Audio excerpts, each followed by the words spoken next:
Well, let me welcome you tonight to this performance from our visiting Welsh students from University of Wales, Trinity St. David.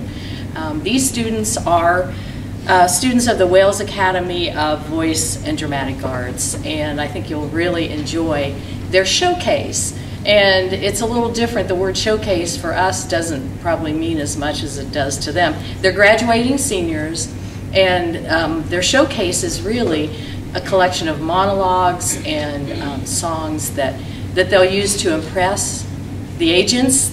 Is that right? Yes. When they go back.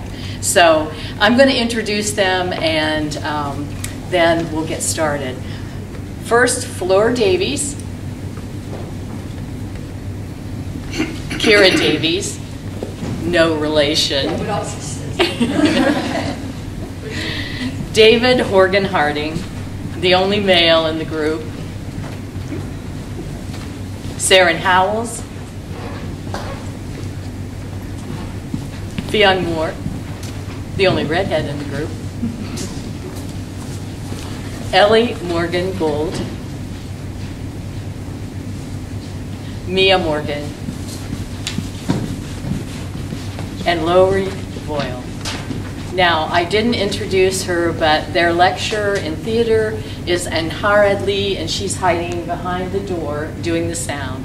And then their other chaperone is the artist in residence, Owain. Just say hi to everybody. Owain Sparnon.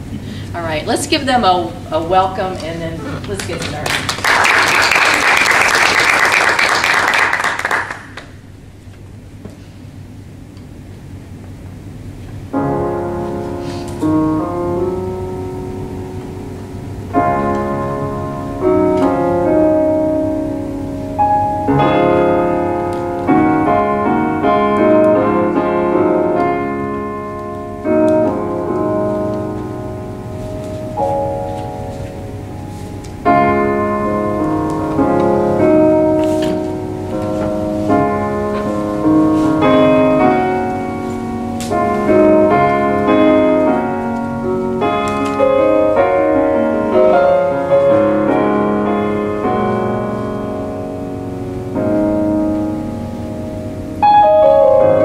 Raised in a small mining village, my love for my hometown still strong. Many buildings demolished, but the memories forever go on. With so much community spirit to be shared in one proud special place. Old faces still etched in my memories. Fine characters, never replaced.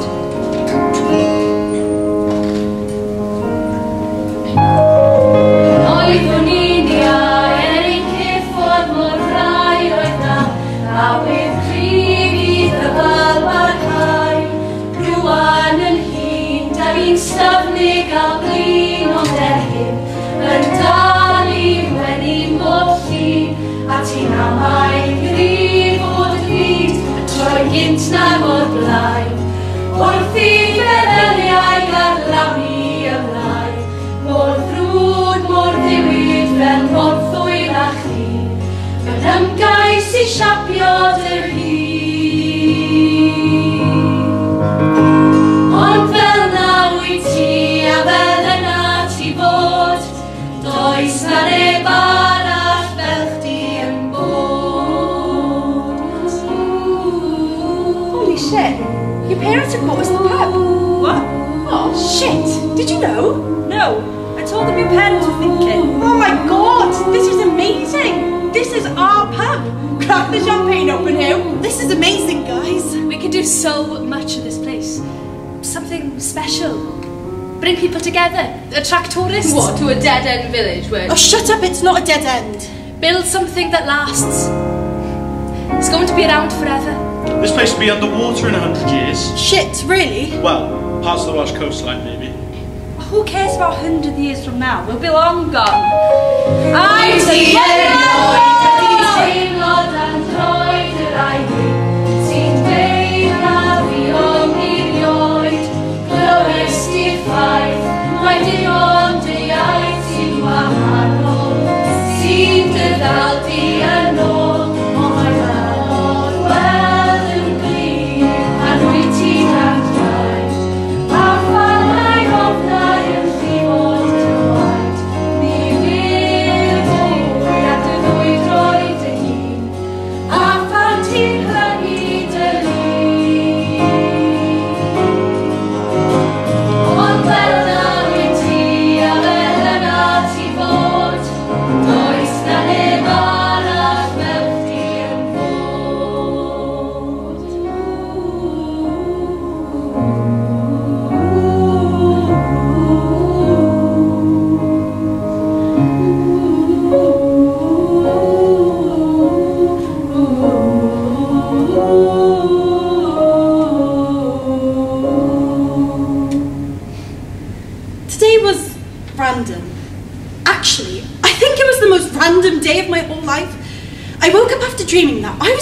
become some kind of funeral director when I'm all grown up.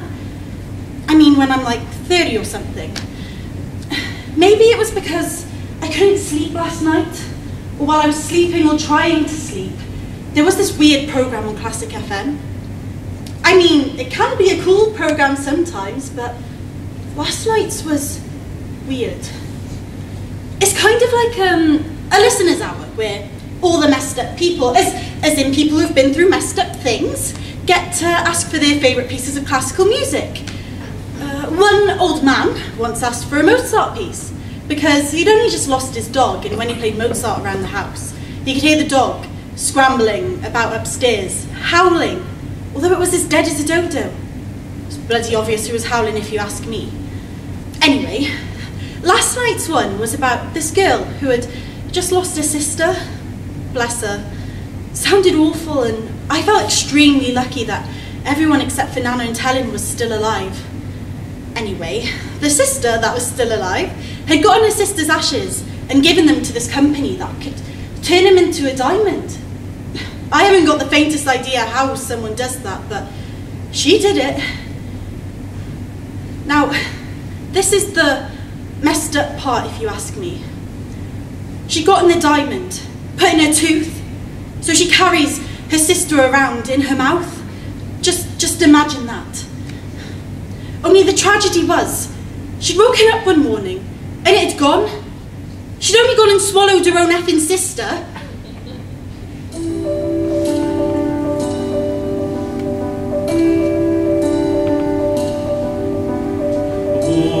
Over, I was living with my folks.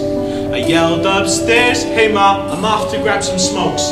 My father called, "Why you need to smoke so late?" I'd lied, I had a date.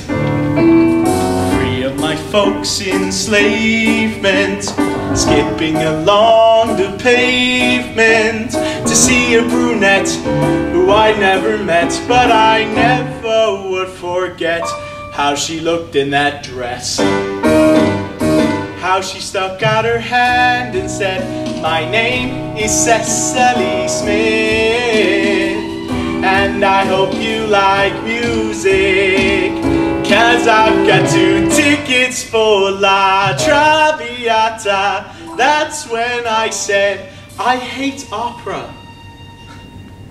She laughed and said, "Well, lucky for you that you're with Cecily Smith. Who cares what you are listening to? It's who you're listening with." Time exploded like a bullet from a gun. A week, a year, and then a marriage and a son. And a rental where I still can hear her laugh. Like that night when you said to me, "I've got 2 tickets for La Traviata."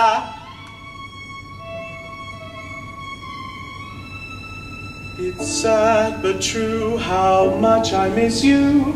I miss you, Cecily Smith. Life is not the things that we do, it's who we're doing them with.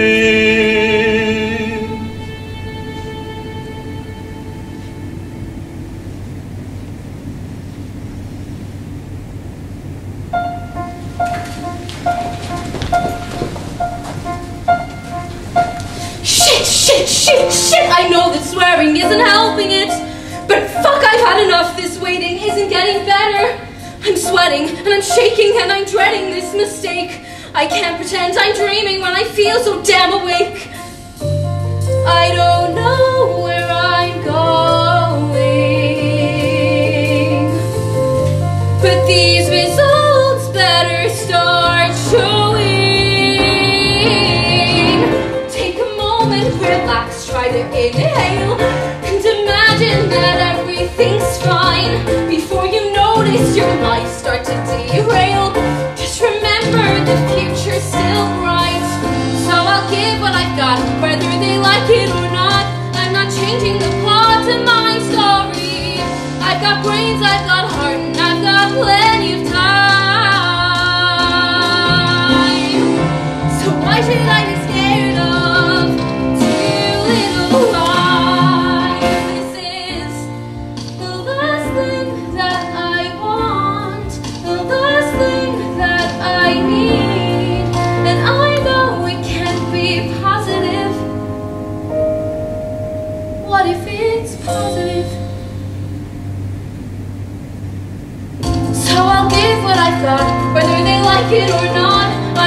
changing the plot in my story. I've got brains, I've got heart, and I've got plenty of time.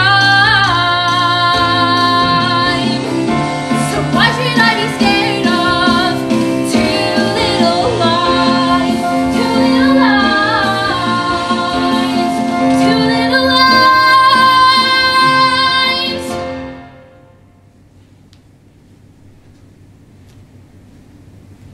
I'm Lou. We met at Army Cadets 10 years ago. You don't remember? That's fine. I don't cry, ever. Doctor said I was hard as fuck as a baby. So, yeah. Doctor said I was hard as fuck as a baby, so, yeah. Don't feel anything at all. Never have. Except this one night with you. You don't remember that. It was the last night of cadets camp. The boys sneak into our dorm because the girls want to play this game thing where you have to guess where our nipples are and our belly buttons, which is erotic and challenging because some people have really low nipples or whatever. And anyway, you're paired with me because no one else. I guess maybe we're getting bullied. You seem upset. You don't want to do it. So you sort of just jab your finger at me. But you get it. You get me. Bang on. My left one. I think you feel it. And I say, wowza. Like that. Breathy. Wowza. And you look me in the eye for the first time. And I don't mind looking in yours. So, then really gently this time, your finger slowly disappears into me, into my stomach. It feels like you've reached right in your whole hand and touched something right in the core of freezing cold in the core of me, and just for a second lit it up. And it's like,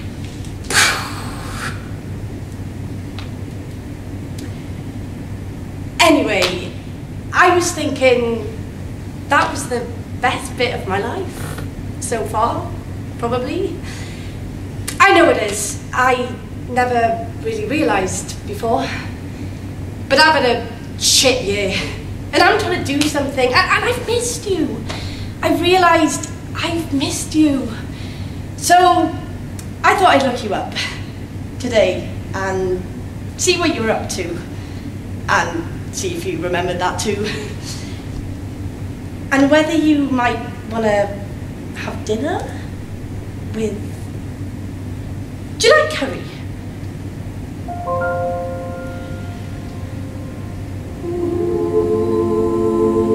Dwy law yn erbyn sydd yn y darlun, wrth ymyl fy ngwely,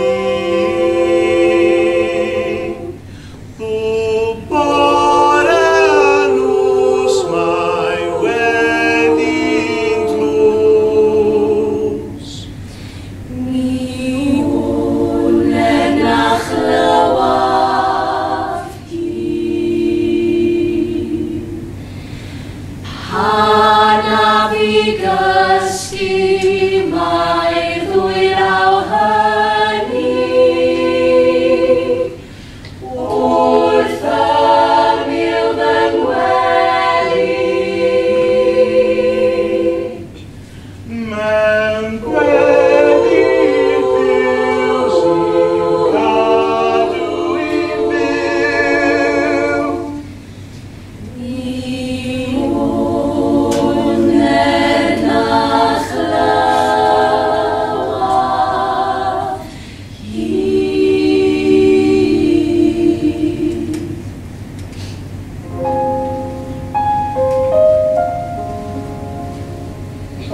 I know that I have issues. I face them, I swear. Think I overcome them, then turn they're still there. Wish that I was different, I'd like to let go. But when I try to change, there's my past saying no.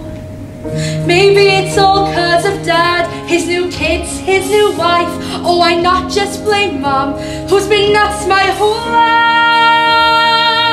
When you felt so alone since the moment of birth, and you're struggling to find your own true sense of worth.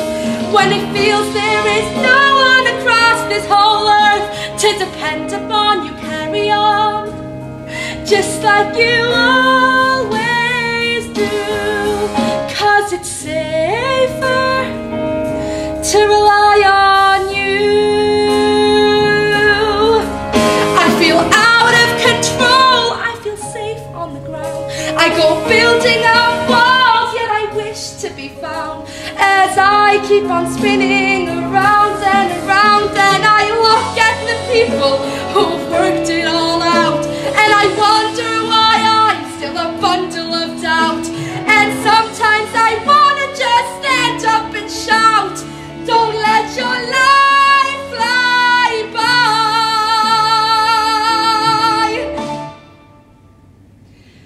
But is it safer if I don't try?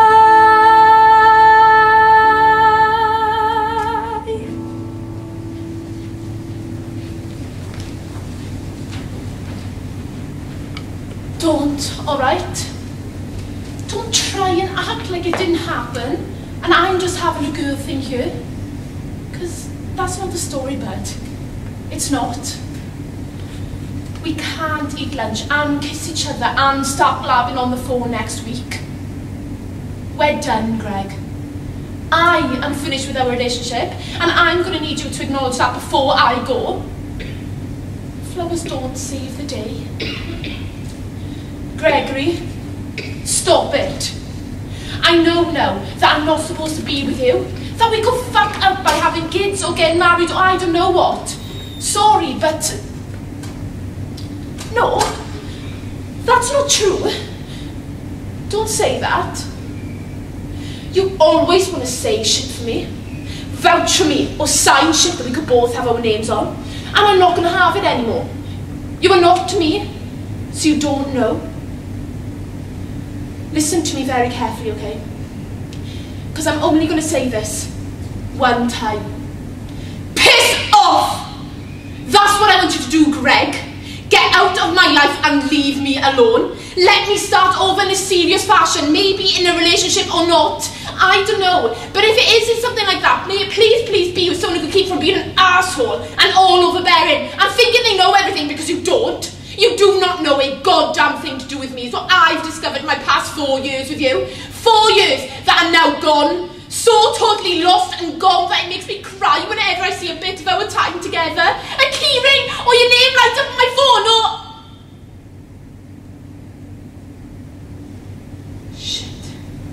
Shit.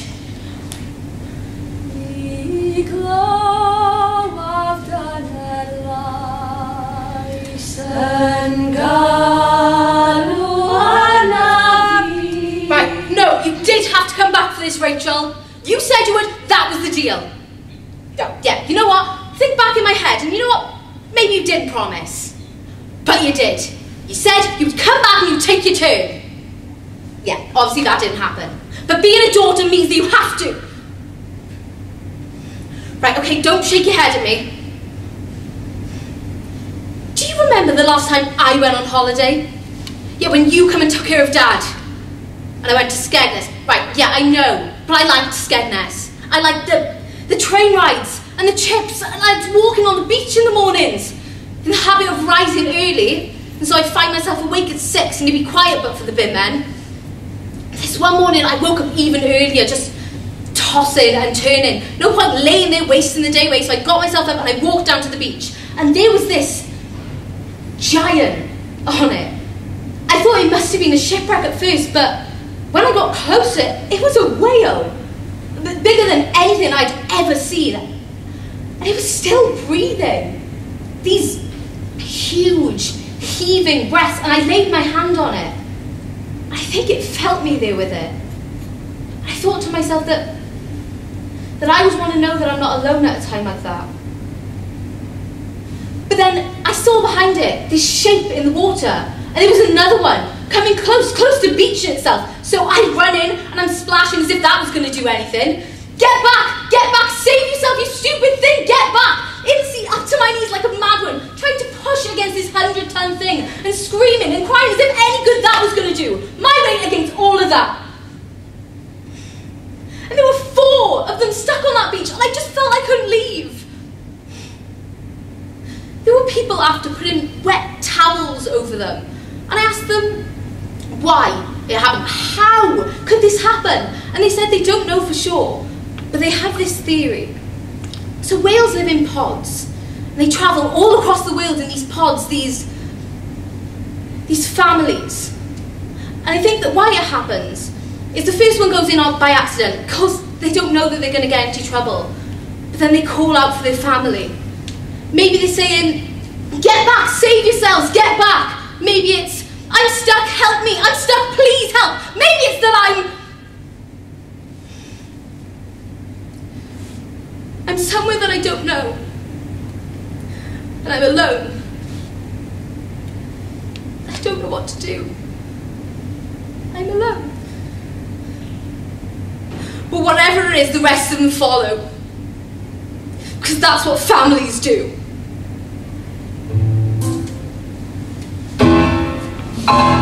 Hey there, Mr. Chaplin. You may think I'm rather small, 'cause the posh papers are falling at your feet. So go ahead and snub me and don't return my calls, and build your house on top of Easy Street. But what you gonna do when it all falls down? 'Cause I let loose spread. What you gonna do when I change the name of the person sleeping in your bed? What you gonna do when the country says, now get yourself out of here? What you gonna paint when you can't paint the town? I'm gonna wipe the smile from the famous little clown. And what you gonna do when it all falls down? And all the king's horses and all the king's men will never put poor Charlie together again. And what you gonna do when it all falls down?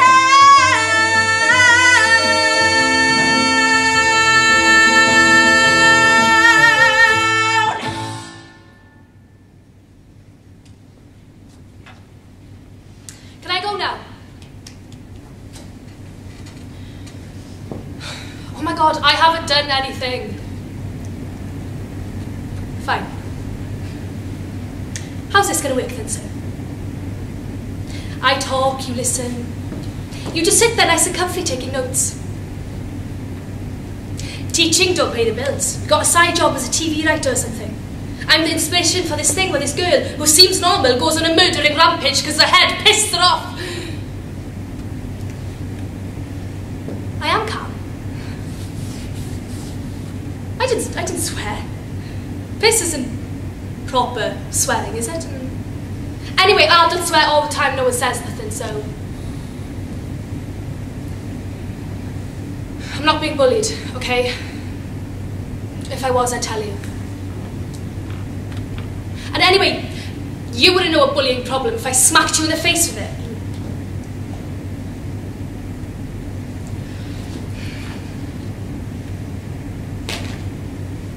Jessica Reynolds is a liar and a coward. Who told you? I can't tell you. I don't care about your confidentiality bullshit. Fine. No point me sitting here if you ain't gonna ask me nothing.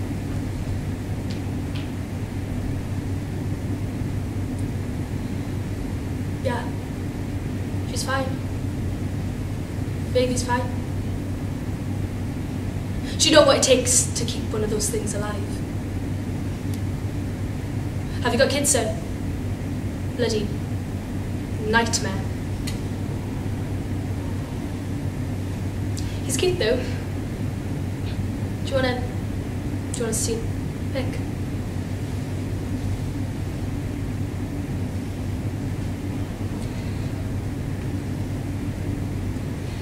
Yeah, Mum's fine. We're just a normal family and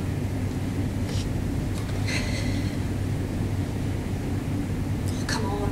I'm bored.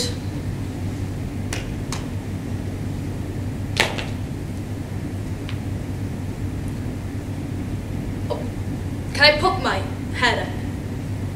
Can I do this?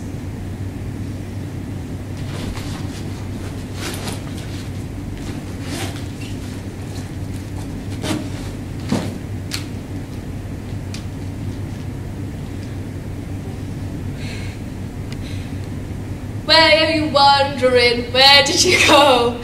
Ba-ba-da-ba-ba. Can I do this? Ba-ba-ba-ba-ba.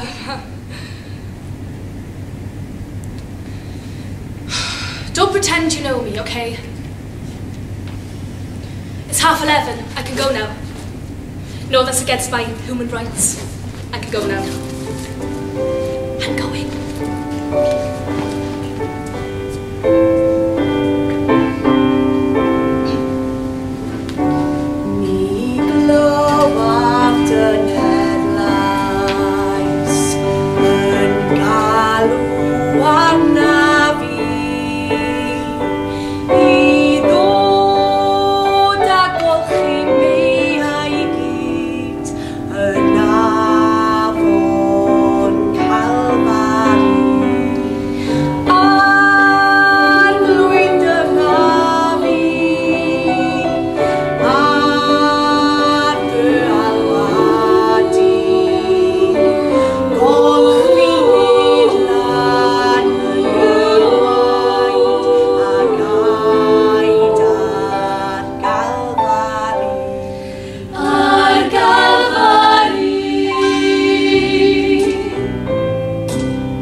Ar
say, I know we only met earlier and I nearly set fire to you. And we're both going out with people, which is obviously quite tricky, but you're the most beautiful woman I've ever laid my eyes on in my entire life. I saw you and my heart leapt. And I know you've got a boyfriend and we're not compatible or whatever, but I know it's stupid. Just hear me out for a second and then you can call me an idiot and we can both go back in there and pretend that this never happened. But I want to travel the world with you. I want to bring ice-cold Amstel to your Greek shore. I want to sit in silence and sip with you. I want to go to Tesco with you of a Sunday. I want to watch you sleep, scrub your back, rub your shoulders, suck your toes. I want to write crap poetry about you, and I want to lay my coat over puddles for you and always have a handkerchief available for you. I want to get drunk and bore my friends about you. I want them to phone up and moan about how little they've seen me because I'm spending every moment with you. I want to feel the tingle of our lips meeting and the lock of our eyes joining and the fizzle of our fingertips touching. I want to rub your fat tummy and tell you look gorgeous in maternity dresses. And I want to stand next to you wide-eyed, holding my nose over that first used nappy. I want to watch you grow old and love you more and more each day. I think I could fall in love with you, and I think it would be good. And I'd want you to say yes and feel the same. Could you? Maybe?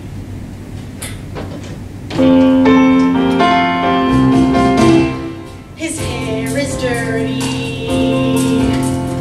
and he paints his nails black.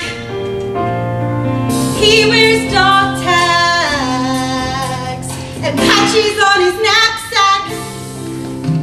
He curses like he's got Tourette's, and he tokes and smokes clove cigarettes. And I'm in love, I'm in love, I'm in love, but nobody can know. Oh, 'cause I'm in love, I'm in love, I'm in love with the big rocker named Joe. And I wish I had the courage to talk to him and walk with him down the hall and not worry about what other people say. 'Cause I see the way they make fun of him and he doesn't seem to mind at all. No, Joe don't care if they look or stare. I wish I could be that way. They can look and gawk and stare and sneer. I'm gonna shout it for the whole damn world to hear that I'm in love, I'm in love, I'm in love with a punk rocker named Joe. 'Cause I'm in love, I'm in love, I'm in love, and now you know.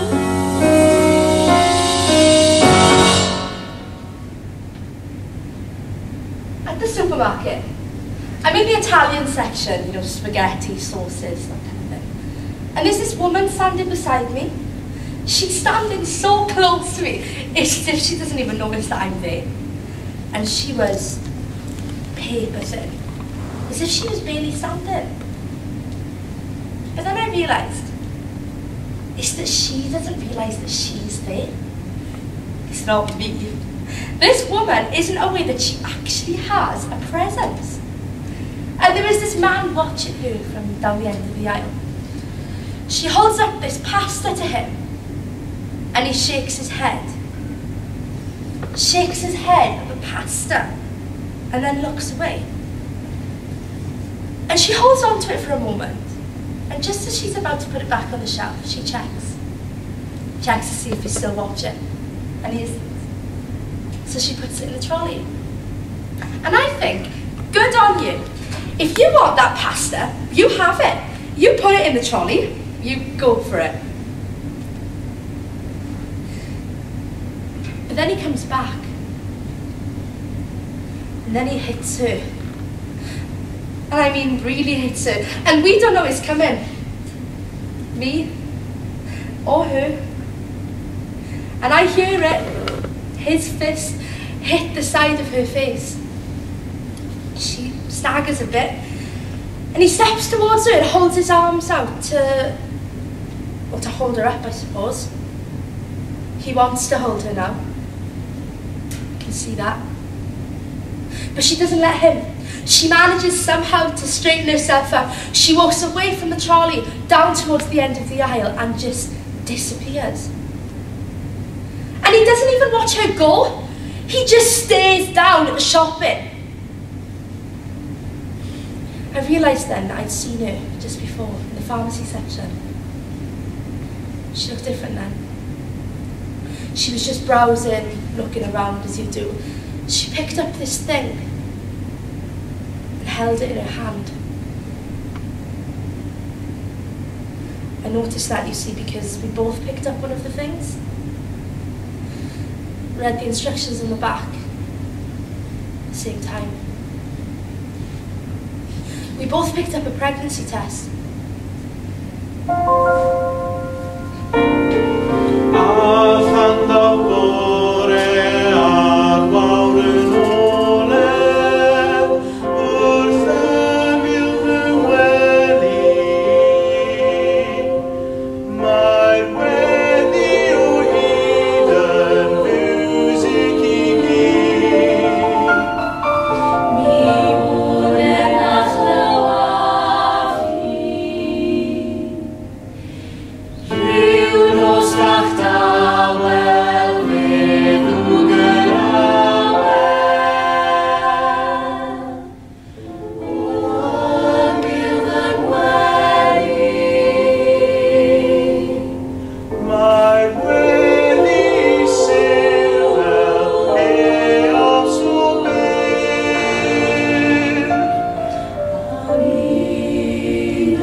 Standing on the platform, waiting for the train. Our Saturday trip to Ponty is finally here again. Racing into Woolworths, money tight in hand, to buy the latest album sung by my favourite band. Then over to the butcher's stall, as happy as can be. Mum has to buy a joint of beef or a piece of hog for tea. Racing through the market stalls, traders shout aloud, trying to find something special amongst the bustling crowd. Off to catch the train now, to Station Cafe for tea. Mum loves Sonata. It's pop and crisp for me. Standing on the platform, the sound of the Merthyr train. I can't wait for next week to do it all again.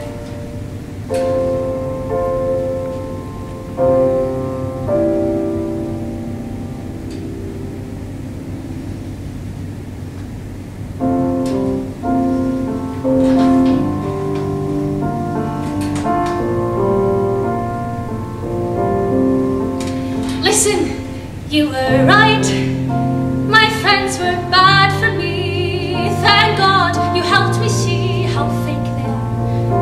I know. And look, just like you said I should, I cut them out for good. I should have done that long ago. Now it's just you, and it's just me. Help me through, try to see. I could be perfect. I could be perfect. The other day, your meeting ran too late. I went and ate. I just sat there on my own. The waiter watched me as I read my book. He gave that look like, how pathetic. She's all alone. I don't wanna be alone. Don't let me be alone.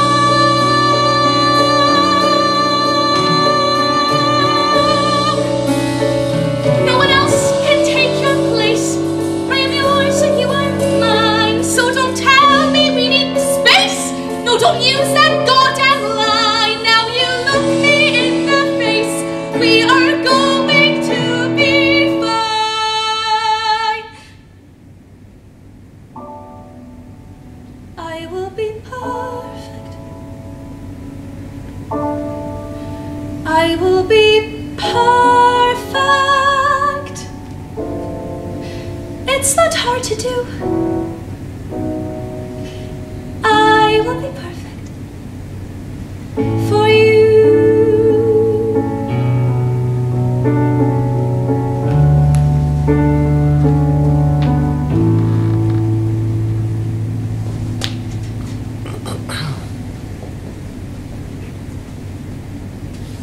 Don't do it! Don't open that box one more crack! Don't ask me to marry you! Shit! Don't say another word! Just listen. I can't let you do this to me. I mean, seriously. Before I met you, I used to be such a bitch. I mean, seriously. Everyone at work thought I was a huge bitch. No one actually liked me. You know those people I introduced to you as my friends? They're not my friends. They're scared of me. Well, they were before I met you. Before you, I never used to say please or thank you at restaurants. I never used to laugh at anyone's jokes but mine. I never used to tip more than 10%. But since being with you, I began to feel all warm inside and fussy. I found myself wanting to stroll in the park and whistle. I have these thoughts, these urges to donate to charities and help out in soup kitchens and hug people. Since being with you, I've given nearly $10 to homeless men, helped 3 old ladies cross the street, and bought one of my so-called friends a present at full price. Don't you see? Don't you see you've made me nice? And what really scares me is that you'll open a box and you'll ask me to marry you and I'll nicely say yes and I'll be nice for life. I'll be singing Kumbaya for the rest of my days. And years from now, I'll wake up and have the horrible realization that I lived a good life, that I contributed. So please, for the love of God, put that box away. I mean, the planet already has millions of nice people. It doesn't need me to. I'm a bitch. I'm begging you. Now, I'm getting down on my knees. Will you please, please not marry me?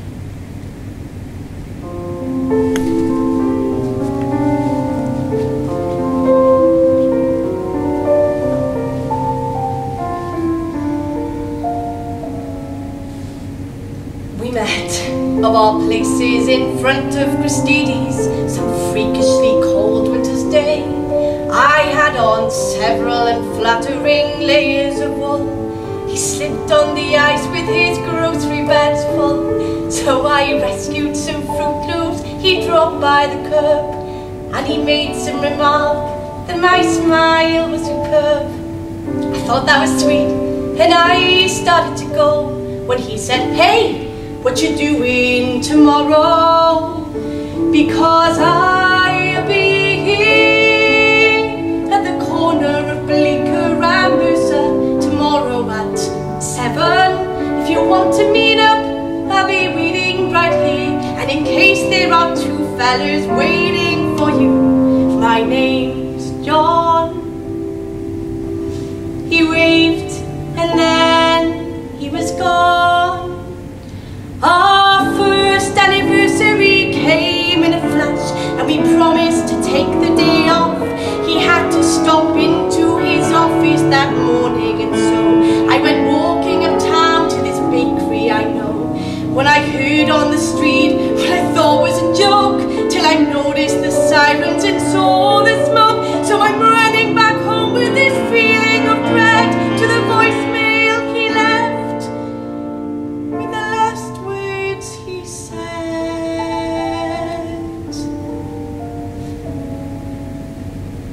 I saw this storm cloud of papers fall down from the sky, and I thought of that day, and I started to cry. But as sure as I breathe, I heard John clear as day, saying, "Hey, you're allowed to move on.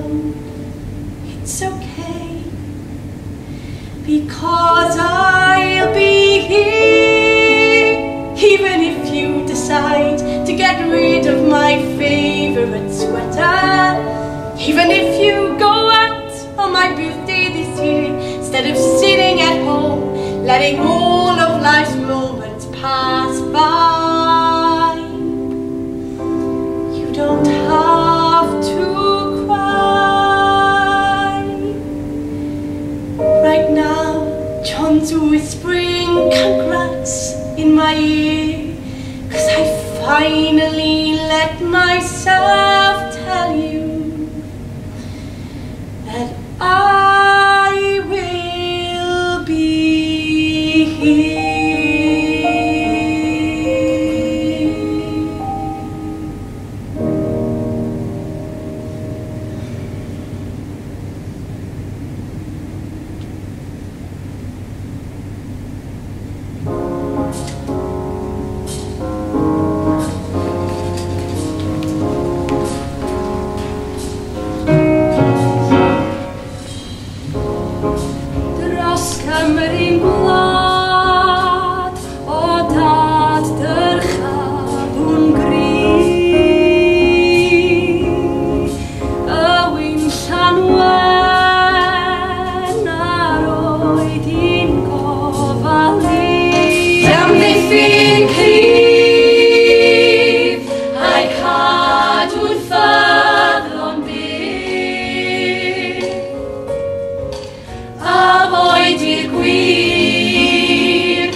Dali.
wonderful. That was even better than this afternoon. It's so nice to have them on campus, and nice to have the Grand Chorale with us tonight. They're going to be doing some singing together, so glad you all came.